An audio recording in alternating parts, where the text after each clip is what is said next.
नमस्कार. आपले स्वागत आहे खमंग खारीपाटमध्ये. आज आपण दह्याची कढी कशी बनवायची हे बघणार आहोत. तर चला मग रेसिपीला सुरुवात करूया. दह्याची कढी करण्यासाठी सर्वात प्रथम आपण दह्याच्या कढीसाठी लागणारे वाटण तयार करून घेऊया. 5 ते 6 चमचे ओलं खोबऱ्याचा कीस घेतलेला आहे, तो आपण मिक्सरमध्ये टाकून घेऊयात. हे 5 ते 6 लसणाच्या पाकळ्या टाकून घेऊयात. 2 मिरच्या टाकून घेऊयात. मिरच्या ह्या तोडून टाकाव्यात. अर्धा चमचा जिरं टाकूयात व ही कोथिंबीरही टाकून घेऊयात. ह्याच्यात पाव चमचा हळद टाकून घेऊयात. थोडंसं पाणी टाकून आता ह्याचं आपण वाटण तयार करून घेऊयात. दह्याच्या कढीसाठी लागणारे वाटण हे तयार झालेले आहे. आता दह्याची कढी करण्याची दुसरी प्रोसेस बघूया. आता हे एक टोप घेतलेलं आहे, ह्याच्यामध्ये मी हे दही टाकून घेते. दही हे तुम्ही बाहेरून रेडीमेड आणलं तरी चालेल, नाहीतर घरात केलेलं दही असेल तरी चालेल. आता ह्याच्यामध्ये आपण जे काही हे वाटण केलेलं आहे हे आपण टाकून घेऊया. हे मी 1 बाउल घेतलेला आहे.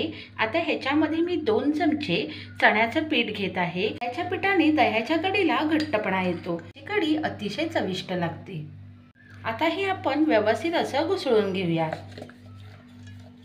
तुमच्याकडे जर दही घुसळण्यासाठी रवी नसेल तर तुम्ही चमच्यानेही मिक्स केलं तरी चालेल. दही हे व्यवस्थित असं घुसळल्याने कढी केल्यावर दहीचे असे गठ्ठे दिसत नाहीत व दही, वाटण, चण्याचं पीठ हे व्यवस्थित असं मिक्स होतं. आता हे व्यवस्थित असं मिक्स करून झालेलं आहे. आता आपण कढी तयार करायला घेऊयात. कढी तयार करण्यासाठी इथे मी गॅसवर टोप ठेवलेला आहे. त्याच्यामध्ये मी अर्धा चमचा जिरं व राई टाकत आहे. ही 4 ते 5 ठेचलेले लसूण टाकत आहे.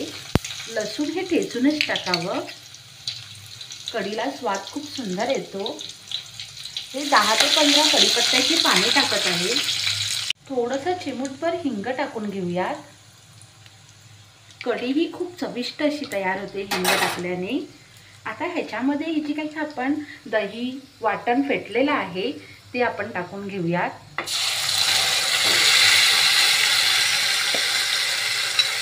ह्याच्यामध्ये अर्धा चमचा हळद टाकून घेऊयात.